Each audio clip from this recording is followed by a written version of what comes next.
معمولی مثال ہے کہ اگر جسم میں کہیں پھوڑا آ جائے، کہیں بیماری آ جائے، تو ڈاکٹر کیا کرتا ہے؟ اس حصے کے تک آپریشن کرتا ہے، اس حصے کو کاٹ کر صاف کرتا ہے۔ تو تلوار کا ذریعہ بھی اتنا ہی ہے اسلام میں، فتنہ و فساد کو ختم کرنے کے لیے سارا زور اسی پر نہیں، کردار کا حق ہے۔ جیسے کہ میں نے ان چیزوں میں بتایا کہ کیسے مسلمانوں نے اسلام کو پھیلایا۔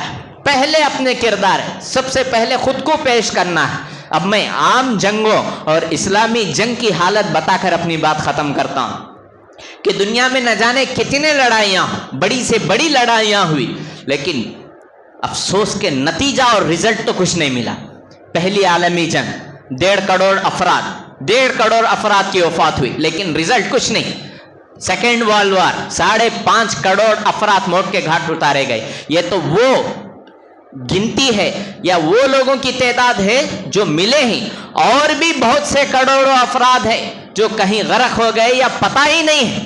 پھر ویتنامی جنگ 30 لاکھ افراد، پھر رشیا کی خانہ جنگی 1 کروڑ افراد، اور اسپین جو اندلس تھا جہاں پر مسلمانوں نے 700 سال سے زیادہ حکومت کی تھی، اس پر جب قبضہ ہوا غیروں کا تو 1.20 کروڑ افراد مارے گئے تھے۔ اسی طرح شام کی خانہ جنگی جو 2015-18 تک بھی چل رہی تھی، اس میں 5 لاکھ افراد سے زائد مارے گئے۔ ایران کی جنگ جو ہم بچپن میں سنتے ہیں، اس میں 10 لاکھ کی تعداد ماری گئی۔ پھر اسی طرح ایران پر جو بمباری، عراق پر جو بمباری ہوئی، اس میں بھی 10 لاکھ افراد مارے گئے۔ اور اب جو حالیہ جو جنگ چل رہی ہے، جس کی وجہ سے ہمارے لیے روزانہ اس طرح کے میسیجز، ویڈیوز دیکھنے کو ملتے ہیں۔ 50,000 کے قریب فلسطین میں مسلمان شہداء کی تعداد ہے، اور اس میں 20,000 سے زائد بچے ہیں۔ ان لوگوں نے بچوں کو ٹارگٹ کیا۔ 20,000 سے زائد شہید ہونے والے اس میں بچے ہیں، وہ بھی معصوم بچے۔ اس میں سے بھی کئی ہزار ایسے ہیں جو کہ ماں کے گود میں ہیں۔ ایسے بچوں کو بھی انہوں نے ٹارگٹ بنایا اور نہیں چھوڑا ہے۔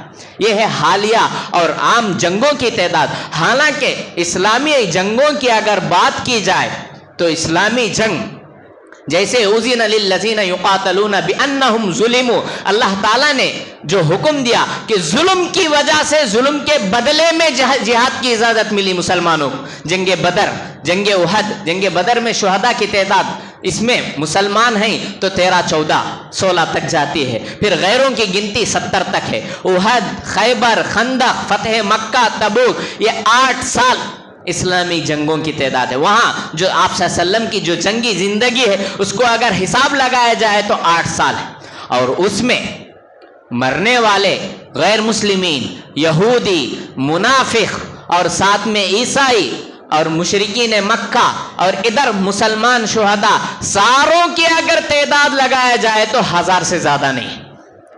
ساروں کی گنتی اگر لگائی جائے تو 1000 سے زیادہ نہیں ہے۔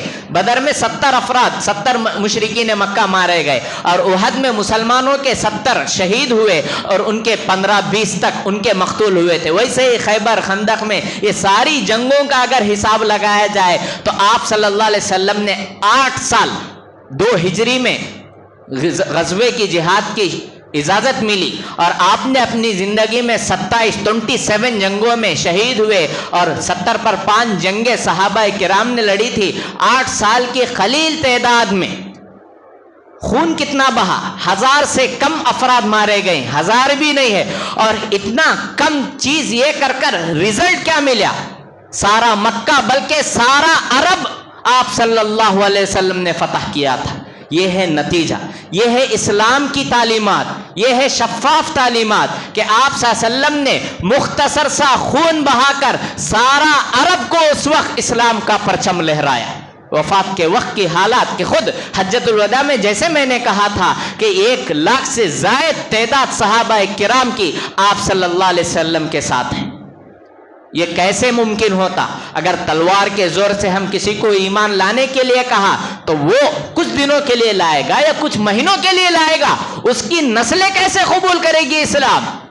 اور خود ہم اور آپ یہ ہے تو ہم تو سعودی کے تو نہیں ہیں، نہ عرب باشندے ہیں، ہم میں سے اکثر ہندوستان کے ہیں، ہماری نسلیں ہندوستان کی ہیں، نسلوں نے یہاں اسلام قبول کیا، ہمارے باپ دادا نے اسلام قبول کیا، تب چل کر یہ چیز ہم تک پہنچی ہے۔ یہ اخلاق اور کردار کی گواہی دے رہے ہیں۔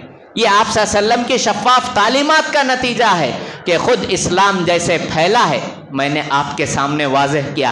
اب اگر کوئی کہے کہ یہ دہشت گردی کا مذہب ہے، یہ فتنہ و فساد کا مذہب ہے، تو ان کو منہ توڑ کر جواب دینا ہے کہ جو آپ صلی اللہ علیہ وسلم کی جنگی زندگی ہے اور اس میں مقتولین کی تعداد کیسی تھی اور آپ نے رزلٹ کے طور پر کیا دیا دنیا کو، آج ویسا رزلٹ نہ دنیا دے گی نہ آگے دے سکے گی۔